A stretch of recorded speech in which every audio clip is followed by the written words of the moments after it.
He won both Olympic gold medals with ease. And when the King of Sweden, the host country of that year's Olympic Games, presented those two gold medals, he famously told the champion, "You, sir, are the greatest athlete in the world." And it was arguably true. This man had just won gold in both the pentathlon and the decathlon, each multi-event track competitions featuring an array of jumping, throwing, and running events meant to showcase the athletes with the most versatility. But the world's greatest athlete or not, that double gold medal Olympic champion would soon be stripped of his titles, and they would not be fully reinstated for 110 years. Today is Monday, July 14th, 2025, and on this day in 2022, Jim Thorpe was finally restored as the rightful sole winner of his 1912 Olympic titles. First, we'll talk about the logistics of the pentathlon and the decathlon. Then we'll discuss how Thorpe's story played out during and shortly after the 1912 Stockholm Olympics. And finally, we will hear from Dr. Matt Andrews, the American sports historian and professor at the University of North Carolina, Chapel Hill, about Jim Thorpe's lasting legacy. I'm your host, Running Up That Hillary, and you are listening to Today in Running History.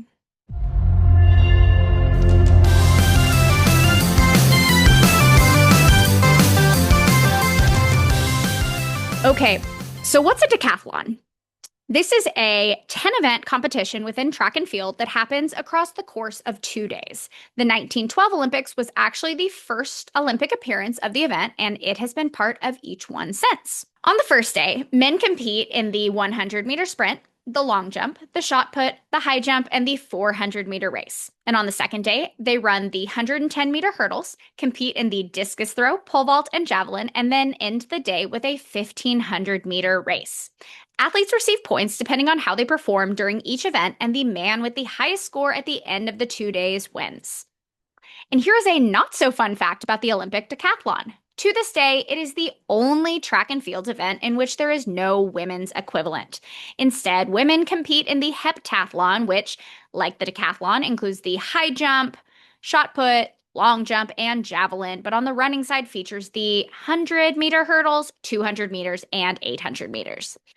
The heptathlon is still quite an extensive multi-event track competition, but the fact that women do this instead of the decathlon is rooted in the antiquated idea that they cannot handle the same physical workloads as men. But that is another discussion for another day because it has nothing to do with Jim Thorpe, and I want to make sure his story gets the full respect it deserves. Now let's talk about the pentathlon. This is a 5-event track competition that includes the long jump, javelin throw, 200-meter race, discus throw, and finally a 1,500-meter race. Since this is basically a pared-down version of the decathlon, it was only an Olympic event 3 times, in 1912, 1920, and 1924. Okay, so we know what the pentathlon and the decathlon are, but who was Jim Thorpe? I recently sat down with Dr. Matt Andrews, who is an American sports historian and professor at UNC Chapel Hill. I came across an article of his while doing research for this episode, and when we spoke, I realized that the depth of his knowledge in this area goes so much deeper than anything I can summarize myself. And so, without further ado, I am thrilled to welcome Dr. Andrews to Today in Running History. All right, I am here with Dr. Matt Andrews. Thank you so much for joining me today. Oh, thanks for having me. Yeah, tell us a little bit about your background. Yeah, so I'm a sport historian. I teach sports and American history courses at the University of North Carolina in Chapel Hill. And so I like, using sports to get students to think about ideas about race and gender and national identity. And I do that by talking about American sports like basketball and baseball and track and field, of course. And I also teach a course on the Olympic Games. So I'm interested in all of the things you're talking about on this podcast. Awesome. And you are quite familiar with Jim Thorpe. Tell us about who was Jim Thorpe? Yeah, Hillary, Jim Thorpe is arguably the greatest athlete in American history. I mean, maybe it's Jackie Robinson, maybe it's Wilt Chamberlain or Babe Didrikson, who could do everything in women's sports. Maybe it's Deion Sanders or Bo Jackson. I don't know, but Jim Thorpe is definitely in the conversation. Jim Thorpe was a Native American from Oklahoma. I think one of the first things we need to know about Jim Thorpe is that he was sent to a place called the Carlisle Indian School when he was young. This was a boarding school created by white philanthropists that was in Carlisle, Pennsylvania. And the idea was that Native American kids would go there and they would cease being quote unquote wild Indians. The motto at Carlisle was kill, this is literally the motto, kill the Indian and save the man. So the idea was they would go to Carlisle and they would learn proper table manners. They would learn how to speak correct English. They would learn mathematics and things like that. And one of the things they did at Carlisle is the students played sports. And the idea very explicitly was let's turn these Native American kids into, I mean, it's so ironic. They wanted to turn Native Americans into quote unquote real Americans. And by that it meant, they meant white Americans. And let's have them play American sports like baseball and football and run track. And this will be part of the kind of quote unquote civilizing process. And so Jim Thorpe went to Carlisle, and I'm happy to talk more about this, but he was the greatest athlete they had ever seen at Carlisle. He excelled in everything there. That made him a very good candidate for both of his events that he ended up doing at the Olympics. Can you talk Right. about the decathlon? And we no longer have the pentathlon in the way that it was then, but can you tell us about what those looked like? Yeah, so at Carlisle, he played football. He was the best football player in the country. He led this Carlisle to a remarkable upset victory over Harvard in 1911. And back then, Harvard was actually a football power. Not it isn't now, but back then it Yeah. was probably the preeminent power. He played baseball. He ran track, obviously, which I'll talk about. I can't actually confirm this. I can't find a record about it, but I have seen it in print that Jim Thorpe was the national champion in ballroom dancing when he was Wow. at Carlisle. So that just gives you a sense of how Yeah, amazing Jim. everything. Everything, whatever he did, he was awesome at. And so his coach, his track coach and football coach was a guy named Pop Warner, who a lot of people have heard about because he Yeah. Kids played play Pop football. Warner football. Pop Yeah. Warner football. It's named after that Pop Warner. And he encouraged Jim Thorpe to try out for the Olympic team in 1912. So he goes to, the modern Olympics had just started, 16 years earlier in Athens, Greece. These were in the summer games. Well, they didn't have winter games then. So it was Yeah. just the Olympic games in Stockholm, Sweden. And he shows up and he participates in the 10 event decathlon, which we still have today, and the 5 event pentathlon. It's just like a scaled down version of the decathlon. They no longer have it, right? Yeah. So we just have the decathlon for men. Women do the pentathlon, which is an interesting Yeah. question. They did a heptathlon. Heptathlon, excuse me. I misspoke. No Uh, worries. yeah, my understanding is that a lot of women don't want to do pole vaulting, which makes a lot of sense because that is a weird That was my sport. sport in high school, That actually. was your sport, It yeah. is, it's Well, definitely not something you just pick up. right. Yeah, some people say the heptathlon's an inferior event. Some say it's a superior event because you don't have to do pole Yeah. vaulting. Anyway, I'll leave that up to you. You can talk about that. Yeah, so they no longer do the pentathlon in that form. Actually, it's in those games in 1912 where we get the creation of the modern pentathlon, which is an invention of Baron Coubertin, the guy who created the Olympics themselves. It's like a soldiers' Olympics, right? Where there's shooting and fencing, and it was only open to soldiers actually early on, and now anyone can do it. So Jim Thorpe shows up. He competes in the decathlon. He wins the gold medal. He competes in the pentathlon. He wins the gold medal. He dominated those events, those multi-sport events, in a way that no one ever has before or since. In fact, in some of the individual competitions in the decathlon, his times and his distances would have won him the gold medal in just that event as a standalone event. So he could have won multiple gold medals. There's this famous story, when he receives the gold medal from King Gustav of Sweden. King Gustav says, "You, sir, are the greatest athlete in the world."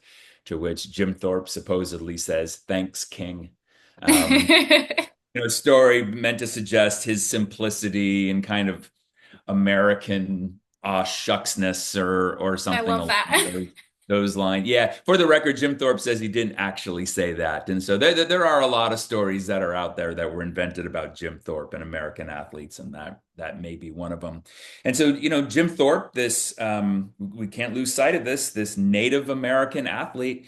He returns to the United States. He's an American hero. He's represented the Stars and Stripes with excellence on the international stage. There's a ticker tape parade for him in New York City.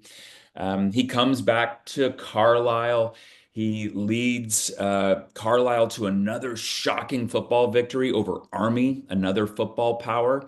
Army, a school populated by the sons of a lot of the same men who had pacified Native Americans, out in the West in those so-called Indian wars. So it was a really symbolic Yeah. victory. Army had a great fullback and linebacker named Dwight Eisenhower on that team. I think I've He heard of him. probably heard of him. He tried to knock Jim Thorpe cold with a tackle. It worked the other way. Jim Thorpe knocked him cold and knocked him out of the Wow. game. So Jim Thorpe was like at the top of the sporting world at the end of 1912 as we go into 1913, and then things start to change. And tell us about how that played out. And so prior to this, he had played baseball for a little bit. What did Right. that look like? Yeah. So one of the things that I want to say, and I want to briefly go back to Hillary, is when Jim Thorpe, this Native American, wins gold medals, and he wasn't the only Native American to win medals for the United States in 1912. There was Louis Tiwanima, who won silver in the 10,000 meters. He was a Hopi Indian. There was Duke Kahanamoku, who was Hawaiian. He won gold. And it started this conversation, and I want to say this because of what happens later. A lot of people were really celebrating this. There were people who said, "This is what makes America great." We have black athletes and Native American athletes and Hawaiians and Irish Americans and German Americans. This sort of melting pot of the United States, and you come to the United States and you can succeed no matter who you are. There was like this celebration of American diversity after 1912, and that's going to turn. That's going to flip. What happens is this: it's totally by chance. There was a reporter up in Massachusetts who was talking to a friend of his who wanted to kind of bask in Jim Thorpe's glory and just mentioned, matter of fact, that he had coached Jim Thorpe in minor league professional baseball a couple years earlier. Now, if you, I know you know this, but a lot of people don't know this. In the Olympic Games, there was one cardinal rule: you had to be an amateur back then. Now, that was the rule all the way until 1992. If you had ever made money in any way, shape, or form through sports, you were not eligible for the Olympic Games. And this was this sort of upper class based idea that only an amateur athlete was a real athlete. Once money comes into it, it ceases being real virtuous sport. So this reporter did a little digging, and it turns out that Jim Thorpe had indeed played professional baseball. He was actually in this state where I am right now, North Carolina. He played in the Eastern Carolina League a couple of summers earlier. He had played for the Rocky Mount Railroaders and the Fayetteville Highlanders. He had earned $25 a week playing baseball. Jim Thorpe indeed did this. There were records of it. And so the story broke that he never should have been allowed to participate in the Olympic Games because he wasn't a true amateur. One thing to say, Hillary, is a lot of college athletes and people who competed in the Olympics did actually earn money competing in sports. They just knew that you used a fake name when you played minor league baseball. You took the money under the table. You made sure there wasn't a written record there. Jim Thorpe, with the help of his coach, Pop Warner, wrote a letter apologizing. Most people think the letter was written by Pop Warner. It's really kind of a gross letter. Pop Warner leans into the stereotype of the quote unquote simple, dumb Indian. And Jim Thorpe says, what did I know? I was just a kid. I'm just an Indian kid. I don't know anything about anything. Jim Thorpe wasn't a kid. He was 22 years old when he was playing baseball. He was 25 years old when he competed in the Olympics. Jim Thorpe wasn't dumb. Jim Thorpe wasn't stupid. That was Pop Warner just kind of, leaning into that idea to try to get him off the hook. What's really interesting, Hillary, is that the International Olympic Committee didn't really have much of a problem with this. They had a rule that after 6 months, they weren't going to investigate these types of issues. 6 months had passed. The people who had a problem with it were the men, the upper class white men who ran the American Olympic Committee. Of And course, there it are was the upper class white men. yeah, yeah. I mean, it's Shocking. Americans who turn on Jim Thorpe, which I want to emphasize. Two in particular, James Sullivan was the head of the Amateur Athletic Union and kind of the Olympic Committee in the United States. He had a vision of the ideal American athlete, and that ideal American athlete was white, male, Protestant, upper class. Like that was, the cream of the crop, the kind of men who went to Harvard and Yale and Princeton. He was a little uneasy with Jim Thorpe, this Native American, being kind of the poster boy for American athleticism. There was another guy named Casper Whitney who was a upper class publisher. He had written editorials in the past that said it was beneath the dignity of white men to play sports with men of color. He had called any athlete who accepted money to play sports vermin. That's a direct quote. That's the word that he used. So he was obviously very uneasy with Jim Thorpe. And when these accusations came out, they pounced. They said that Jim Thorpe had betrayed the United States of America, and they demanded that Jim Thorpe return his gold medals to the International Olympic Committee. Again, it was not the IOC that did this. It was the American, what we now call the United States Olympic and Paralympic Committee. It was the leaders of that committee that insisted that Jim Thorpe return his gold medals, which he did. Wow. And so it didn't even matter that the sport in which he earned money was not the one that he earned his gold medals. It was Correct. just any sport. Correct. And that is the rule. That was the rule Okay. of amateurism. Any sport whatsoever. I mean, there were some actually early on who thought that even if you had like a professional coach, that should prohibit you from being in the Olympic Games. Like no money whatsoever. Anyway, so the rule was money in sports, any way, shape, or form, you are ineligible for the Olympic Games.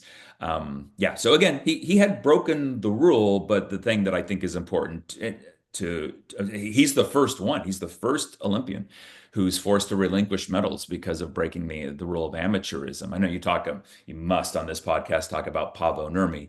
Paavo Nurmi never has to return medals, but he's kicked out of the Olympic movement when it turns out he was accepting money under the table. A lot of the same ideas there. But it was Americans, it was the American sports leaders who said that Jim Thorpe had betrayed them and made him give his medals back.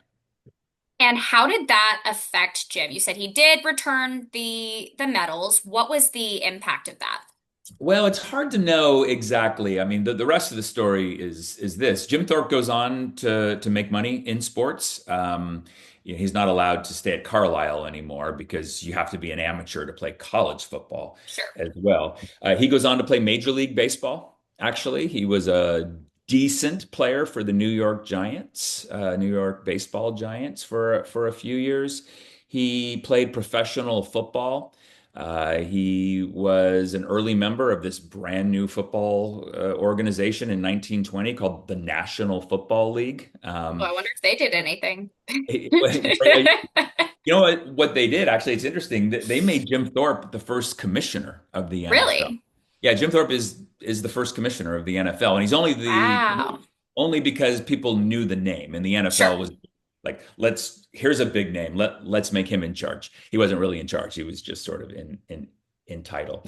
So he played professional football for a while. Jim Thorpe, never succeeded to the at the same level that he had while at Carlisle or in the Olympic Games.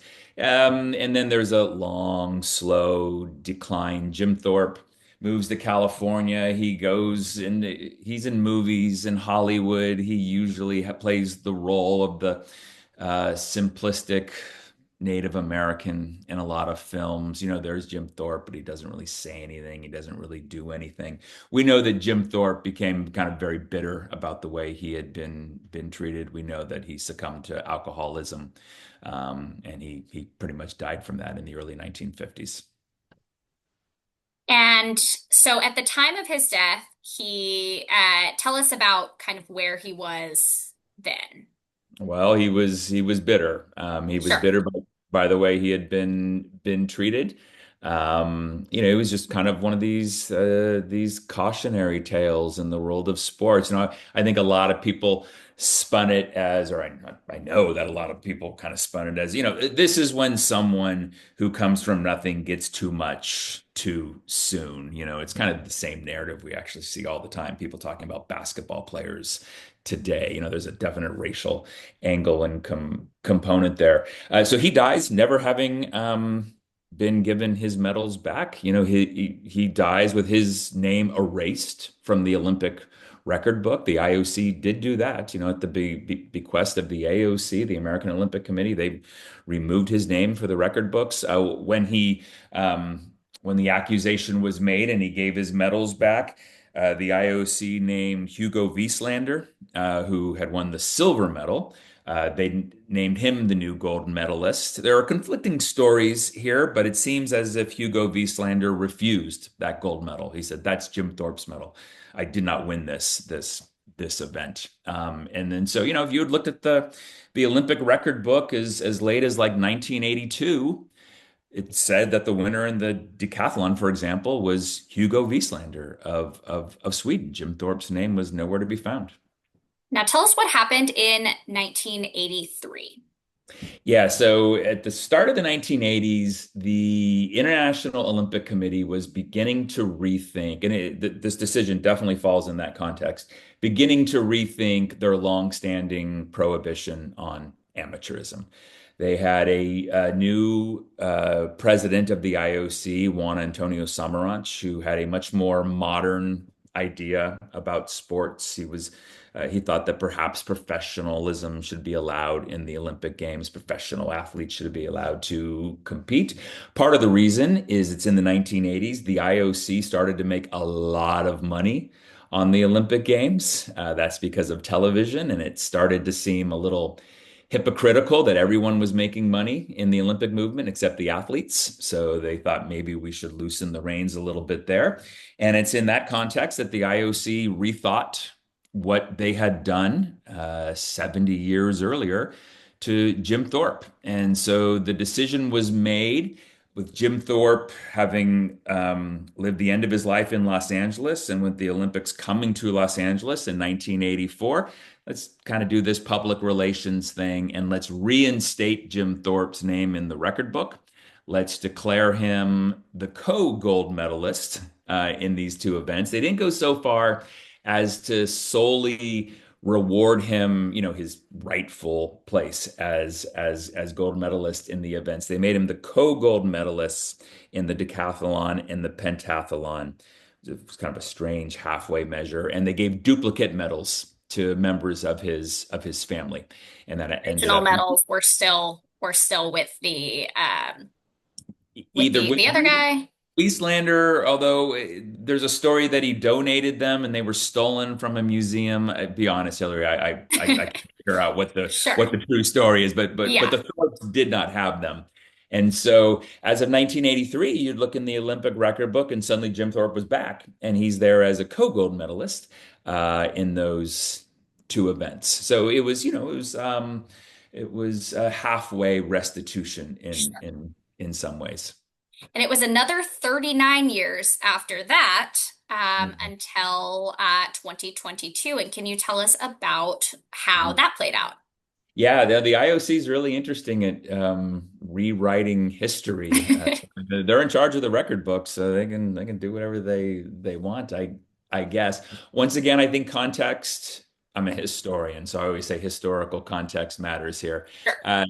You have to understand this decision in light of that terrible year, George Floyd Yep. and the racial justice movement here in the United States, the Black Lives Matter movement, and all around the world, really, and the way that racial justice movement affected the world of sports, right? All of us, athletes were boycotting matches, they were taking knees. The NFL was putting slogans in end zones, the NBA on uniforms, and I think it's within this kind of larger rethinking and reckoning, really, about race and racism in the past that the IOC decided to take the next step. They decided to make Jim Thorpe the sole winner in both of those events.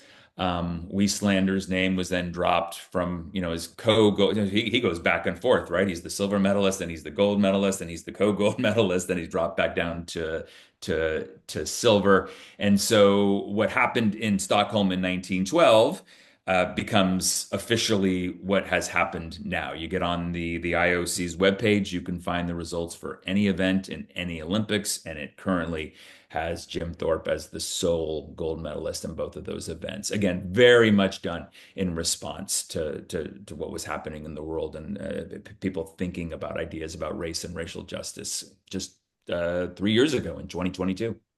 Wow. Wow. And was his family part of this? What were they involved in this at all at that point? Yeah, that's a good question. I know that at least one grandchild commented on it. I'm not as involved as they had been in the early Sure. 1980s. In the 1980s, his children had actually been kind of politicking for this, campaigning for this, keeping the story kind of alive, keeping it in the news, and saying, an injustice has been done to my father. And then once they got the duplicate gold medals, they were disappointed with that being a co-gold medalist. It's Sally Jenkins of the Washington Post really took issue with that back in the 1980s and said they've made him an asterisk more than a champion Yep. back in the 80s. But they were pleased getting the duplicate gold medals. The extent to which they did or did not have a role in 2022 is something I'm not aware of. Now, looking at Jim Thorpe, what would you say the best way to remember, honor his memory, honor this entire story of the last 113 years moving forward as somebody in 2025 would be? Yeah, that's a great question. Well, we as historians want people to remember the past. I think it's important, to know the story that I just told now. What happened to Jim Thorpe didn't have to happen to Jim Thorpe, and Sure. I can't prove this because this didn't happen, but I suspect that had Jim Thorpe been white, had Jim Thorpe been one of these Harvard or Princeton or Yale athletes, that he would not have been treated the same way by the American Olympic Committee. I suspect that they would have tried to bury the story rather than Absolutely. illuminate the story. And Jim Thorpe was vulnerable, and he was Sure. vulnerable because of his race and his and his status. We now know, for example, that Pop Warner, his coach, who chastised Jim Thorpe for having taken money, he paid his players at Carlisle. So the amount of hypocrisy in this system, is just monumental. But I suppose in answer to your question, how do we honor Jim Thorpe? This is surprisingly, in some ways, becoming a controversial idea in our world today, but is to think about the effect of race and class and status on athletes today. You know, there's this notion in the early Olympic Games that, it's an equal playing field and everyone has an equal opportunity to do well in sports. Well, that idea of a level playing field and equality in sports has never existed. Different athletes come to their sports with different backgrounds. There are ideas about athletes based on their race and their gender and their sexuality and their able-bodiedness and so on and so forth. And I think maybe the way to honor Jim Thorpe is just to kind of think about how we treat all athletes today. Again, regardless of their race, gender, class, so on and so forth. There are a lot of people who are not accepted in the world of sports these days. And Jim Thorpe wasn't accepted in the world of sports. He was treated badly. He was treated poorly 100 years ago. And so maybe we can honor him by thinking about how we treat athletes today. That's great. I love that, and I think that is so important, not just with him in general, but all types of athletes. Yep. And if you look back at sports in general, you are so correct in saying that it was kind of this level playing field before the rest of everything was. In real life, rights might not have been there, but sports was kind of at the forefront of these things. And I think that it definitely should be what continues to unite us. And Yeah. Sports does both of those things. It unites us in lots of ways. We ticker tape parade for Jim Thorpe, an American hero, American identity, USA, USA, all that stuff. But it divides us often as absolutely. as well. It's been part of segregation in this country. It's been part of the long history of sexism in this country, but it's also been arenas in which people have very publicly battled those phenomenon. Sports are complicated, and I'm gratified that they're complicated because it gives me a job. It allows me to talk about the Sure. complicatedness of it all.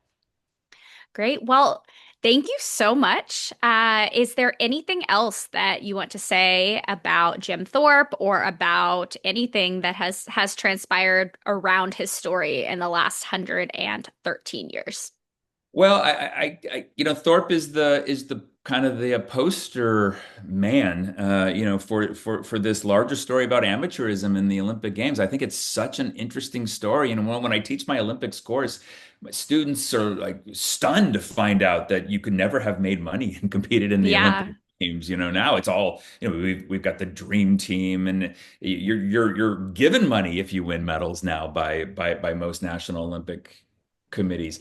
But it really goes back to this idea the men, and they were all men, the men who created the Olympics, they were all white men, they were all upper class men, and they truly and firmly believed, and there's something to this idea, I suppose, that once money gets involved, the purpose ceases to be about competition. It starts to be more and more about winning and about making money. I mean, there's definitely something to that idea. But the Olympic Games themselves were just, God, the classism in the early Olympic Games. The amateur rule, it didn't keep Thorpe out. He was remarkable enough. But think of all the athletes that could have participated in the Olympic Games, but didn't. Because if you can't make money in sports, it's pretty tough to play sports Oh, when you're absolutely. right? You've got to get a real job, and if you have a real job, you can't train and you can't be a world-class athlete. So it was really for certainly the first 2 or 3 decades in the United States, it was so much easier for men of means, men of who came from wealth and privilege to be able to compete in sports, and a lot of great athletes were denied that opportunity. Definitely. And that kind of gets into with collegiate athletes these days Oh and yeah. kind of everything that's going on with that. You know, should they be making money at this level? And it sounds like it's pretty much the exact same conversation, just at a different place. It's the exact same conversation. American college sports held out even longer than the International Olympic Committee did. The IOC gave in finally in 1992 and started to allow money in sports, and the NCAA, which of course there was always payments in NCAA Yeah. sports. I just Shows you how Official. Pop Warner Yeah. paid his players 100 years ago to play college football, but now it's out in the open, and boy, are college sports changing quickly. Oh, definitely. All right. Well, thank you so much for all of your insight and information. I really appreciate it, and so do the listeners. Thanks so much. Thanks, Hillary. Wow. What a crazy story. And I hope y'all enjoyed it as much as I did. Thank you so much to Dr. Andrews, and thank you to all of y'all for listening. Make sure to like, comment, share, subscribe, etc. And then join me tomorrow as we head back once again to the 1912 Olympics in Stockholm, this time for a marathon that left one man dead and another missing for the 54 years that followed. I'm your host, Running Up That Hillary, and this has been Today in Running History. And then at the end of the day, there it is. There it is. There's always got to be one sentence I can't get through. All right. Athletes receive points depending on how they perform. And the men with the no, God, it's only one man. That's the whole point. It's not the men, it's the man. On how they perform during oh my God. Athletes receive points. That didn't even sound like someone talking. I'm giving a speech. Okay. Okay. So we know what the pentathlon and the decathlon. No, we don't, because we can't talk. Okay. All right. So interview. Okay, cool. The interview ended. That's the end of the show. That's the end of the show.